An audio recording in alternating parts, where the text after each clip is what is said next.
Sanctions inhumaines contre le Mali. La roublardise d'Alassane Ouattara dévoilée. Son coup de fil honteux et de malice à Assimi Goïta. Comme un gamin, surpris la main dans le pot de miel dégoulinant, Alassane Ouattara a été stupéfait de la rapidité avec laquelle le peuple malien a découvert que c'est bien lui et lui seul qui était l'instigateur du mal malien. Il voulait anéantir le Mali en se cachant derrière la CEDEAO. Il a même convaincu son neveu, Roch Christian Kaboré du Burkina Faso, de signer le communiqué final qui devait sceller le sort du Mali à jamais. Histoire de se défiler et se défausser derrière l'infortuné président burkinabé qu'il a utilisé comme une vulgaire marionnette. Caché derrière son propre petit doigt, Alassane Ouattara a pensé que personne ne découvrirait la supercherie. Sauf que le tollé international que cela a suscité a amené certains sachants, c'est-à-dire certains chefs d'État, à révéler avec exactitude le gourou sorcier qui était derrière toute cette cabale. Tous à l'unisson affirment avoir reçu des coups de fil et des émissaires pressants d'Alassane Ouattara pour, une bonne fois pour toutes, clouer au pilori ces petits soldats maliens que le despote des lagunes méprise à souhait. En effet, Alassane Ouattara avait bien préparé son jeu. En relation quotidienne avec Emmanuel Macron, dès que le communiqué a été lu, d'ailleurs, il faut signaler que c'est l'ambassadeur permanent français à l'ONU, Nicolas de Rivière, qui a écrit pour Alassane Ouattara le communiqué qui a été soumis à la CEDEAO. Alassane Ouattara a ensuite assuré à Emmanuel Macron que tout était bouclé pour qu'aussitôt le Conseil de sécurité des Nations Unies s'en saisisse. Tout avait été préparé méticuleusement en amont entre Alassane Ouattara et Emmanuel Macron. Les autres chefs d'État n'y ont vu que du feu. Sinon, normalement, une décision d'une telle nature, après avoir été discutée et adoptée par la CEDEAO, devait faire l'objet d'un débat à la Commission de sécurité et de paix de l'Union africaine. Mais ici, le débat n'a pas eu lieu. Première grosse faute d'Alassane Ouattara. On dit que l'impatience et la précipitation sont mauvaises conseillères. Les comparses pressés se sont emmêlés les pinceaux dans leur propre euphorie. Dans la précipitation, Alassane Ouattara à la manœuvre a trop vite actionné ses amis français et ce qui devait arriver arriva. La Chine et la Russie bloquèrent impitoyablement et énergiquement le vote de la résolution de l'ONU portant sanctions contre le Mali aux grandes dames de Paris. Un désaveu cinglant de trop pour la CEDEAO qui jusque-là ne tire pas les leçons de ses errements.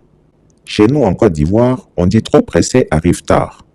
Maintenant que le dossier malien est dans l'impasse et que les chefs d'État de la CEDEAO se dénoncent les uns et les autres, voilà qu'Alassane Ouattara, aussi curieusement soit-il et sans doute pris de panique, fut le premier à appeler Assimi Goïta pour lui dire qu'il est surpris que le peuple malien s'attaque à lui seul alors qu'il n'est pas le président de la CEDEAO.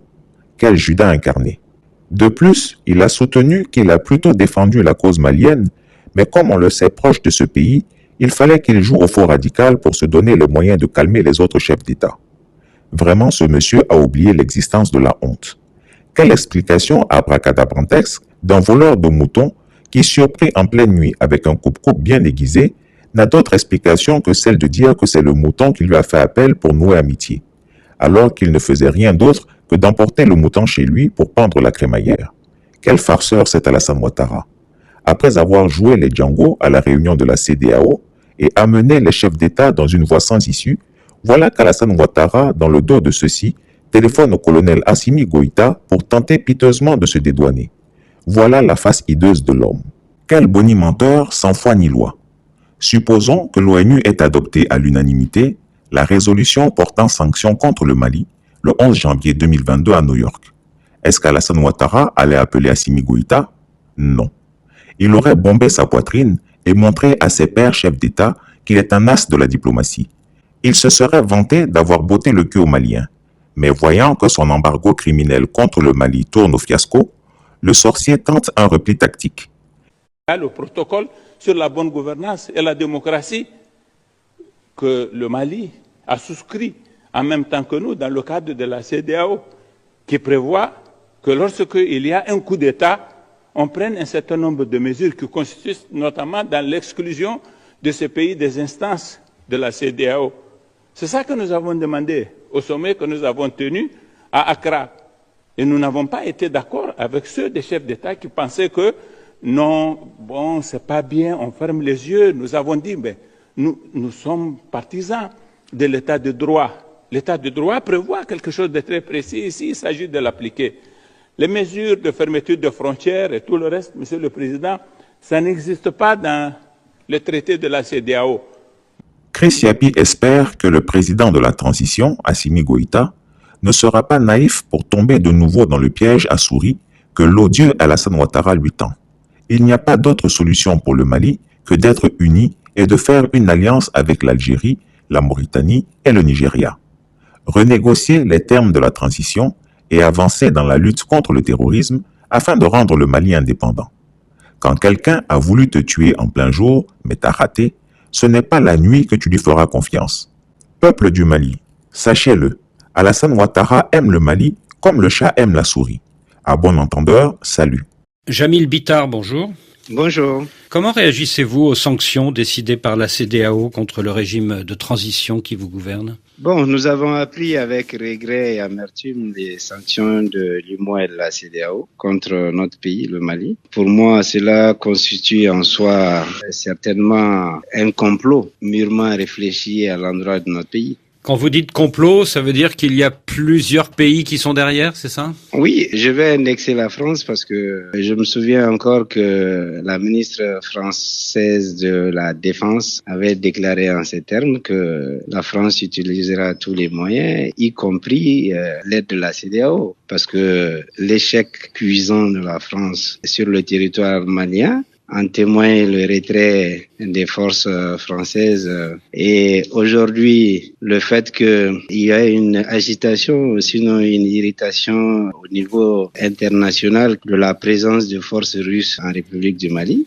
Moi, je suis pas surpris. Et je le dis que aujourd'hui, le peuple malien en a conscience et je pense qu'il n'y a jamais eu autant de solidarité autour d'un gouvernement que ce gouvernement actuel et les autorités actuelles de la transition. Alors, le régime de transition accuse en effet la CEDEAO d'être instrumentalisée par des puissances extra-régionales, mais vous croyez franchement qu'un poids lourd comme le Nigeria peut être aux ordres de la France ? Mais pourquoi pas? Le président français a même fait un déplacement sur les États-Unis et il a été question du Mali. Et ce qui est sûr, l'intervention russe ou sinon la coopération russe au niveau du Mali a longuement été débattue et la France est à l'avant-garde d'un combat parce que la France est en train de perdre son monopole qui lui est tellement cher aujourd'hui et l'échec de la France au Mali, peut-être que ça va être la fin de la France-Afrique. Parce que cette suprématie française que l'ancien colon français détenait sur les autorités africaines qui sont à vocation française, de plus en plus, nous sommes en train de voir que cela est en train de se dissiper. Oui, mais la CEDEAO, ce n'est pas qu'une organisation qui regroupe d'anciennes colonies françaises. C'est aussi le Ghana, c'est aussi le Nigeria. Est-ce que vous pouvez dire que tous ces pays sont instrumentalisés par la France ? Mais enlevez les pays francophones, vous allez faire le constat. Ils sont déjà majoritaires dans cette CEDEAO. Mais ce qui est évident aujourd'hui, nous, ce qui est le plus important, nous pensons que c'est des sanctions injustes. Aujourd'hui, on cherche à pénaliser un peuple qui continue de souffrir dans sa chair. Au lieu que nous puissions jurer de la solidarité internationale aujourd'hui, on veut forcément nous imposer ces liens néocolonialistes encore. C'est ça. Vous pensez que les problèmes du Mali se résument aujourd'hui à des problèmes d'élection seulement ? Non, il y a eu un diagnostic sans complaisance de l'ensemble du peuple malien. Le peuple a pris conscience de la situation. Moi, j'estime aujourd'hui qu'il y a eu des mains invisibles et nous nous attendions à des sanctions pareilles. Mais ce qui est le plus important, nous étions prêts. Le peuple malien est prêt à toute éventualité. Alors, le régime de transition affirme que les sanctions décidées par la CEDEAO sont illégales et illégitimes, mais la CEDEAO réplique que c'est le régime de transition qui est illégitime puisqu'il n'est pas issu du suffrage populaire. Qu'est-ce que vous appelez suffrage populaire? Quand Alassane Dramane Ouattara arrive à faire un troisième mandat et applaudi par ses pairs complices et même éventuellement la France, a torpillé justement la Constitution, la CEDEAO était où? Vous pensez que on peut nous faire des leçons de démocratie aujourd'hui? Quand c'est la France qui vient déloger Laurent Gbagbo pour que Alassane puisse venir au pouvoir, vous pensez que c'est ça la démocratie également? La légitimité dont il est question, le président Macron l'avait dit. Il avait dit que c'était un régime illégal, illégitime, etc. Il nous avait traité de tous les mots. Mais après, la diplomatie française, les ministres français ont fait des va-et-vient au Mali. Alors vous dites que vous vous attendiez à ces sanctions et que vous êtes prêt à y faire face, mais votre pays est enclavé, il n'a pas d'accès à la mer. Si demain tous vos échanges commerciaux avec pratiquement tous vos voisins sont suspendus, comment vous allez faire? Mais excusez-moi, la Guinée est dans les mêmes pépins que le Mali. La Guinée est une porte d'accès naturel du Mali. Il y a la Mauritanie, il y a l'Algérie. Et mieux que tout ça, quand vous lisez bien les sanctions, ils ont dit que les produits de première nécessité, les produits alimentaires notamment, ne sont pas indexés, que le carburant n'est pas indexé, que les médicaments ne sont pas indexés. Pourquoi? Pour les intérêts de ces pays côtiers, notamment du Sénégal et de la Côte d'Ivoire. Les ports sont utilisés par le Mali après pratiquement 70% du flux qui traverse là-bas. Et pour leur économie respective, c'est quand même important. Moi, je pense qu'aujourd'hui, le problème n'est pas de sanctionner le Mali. Le problème est d'aller dans un dialogue constructif pour voir éventuellement quel appui, quel apport ils peuvent faire pour la sécurité. Maintenant, les élections, c'est le deuxième palier qu'il faut organiser. Nous avons fait une proposition de 6 mois à 5 ans. Mais si, d'aventure, il y a d'autres pays qui venaient à nous assister, à nous apporter leur soutien financier, etc., ces délais constituent en soi une base de discussion que nous pouvons peut-être essayer d'arranger ensemble. Ces délais pourraient être raccourcis, c'est ça? Oui, mais c'est clair. Mais on ne nous écoute même pas. On part de façon unilatérale, on prend des décisions comme si nous étions des esclaves. Le Mali ne serait jamais esclave, ni d'un pays africain, ni d'un pays européen. Alors, vous parliez des problèmes financiers. Parmi les décisions prises dimanche à Accra, il y a le gel des avoirs maliens dans toutes les institutions financières de la sous-région, notamment à la BCEAO. Concrètement, Jamil Bitar, une fois que vous aurez épuisé vos réserves de liquidités à Bamako, comment vous allez faire pour payer vos fonctionnaires? Ne vous inquiétez pas. Moi, je pense que le génie malien, nous allons l'interroger, nous trouverons les voies et moyens nécessaires pour le faire. Et aujourd'hui, la solidarité nationale est en train de se mettre en place. C'est une question de peuple. Le peuple malien, dans sa souveraineté, a décidé de retrouver toute son indépendance. Aujourd'hui, toutes ces sanctions économiques, entre autres, qu'est-ce que le Mali gagne au fait de la CEDEAO? Qu'est-ce que nous gagnons de l'UMOA? Voilà les grands points d'interrogation qu'il faudrait peut-être se poser. Qu'est-ce qu'en termes d'apport financier nous recevons de ces pays? Alors vous parlez d'un dialogue constructif, est-ce à dire que vous excluez le scénario de la rupture avec la CEDEAO et l'UEMOA? Je n'exclus pas. J'étais le premier des politiques maliens à demander notre retrait de la CEDEAO, bien avant. Donc maintenant, moi je n'exclus pas le fait que nous allons quitter plus tard la CEDEAO. Je n'exclus pas non plus que le Mali, dans les années à venir, nous aurons notre propre monnaie. Nous allons nous soustraire également de l'UMOA. Parce que cette communauté ne nous apporte rien en réalité. Parce que ça favorise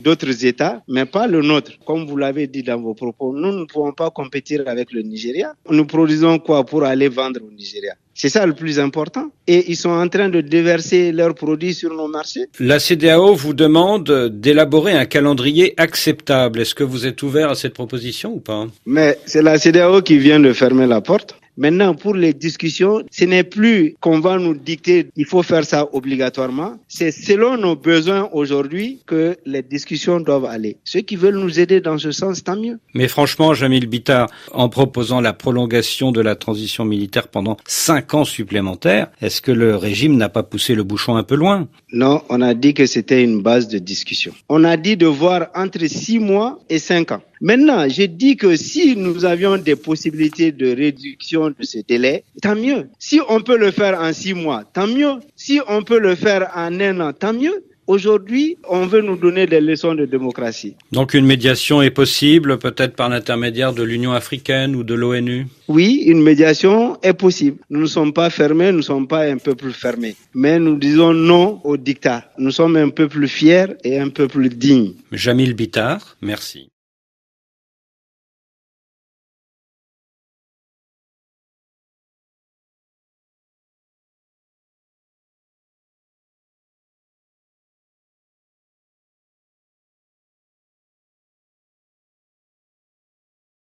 Chris Yapi ne ment pas. Retrouvez Chris Yapi sur son nouveau compte Twitter, ses 2 chaînes YouTube, sa chaîne Dailymotion, Instagram et Mediapart.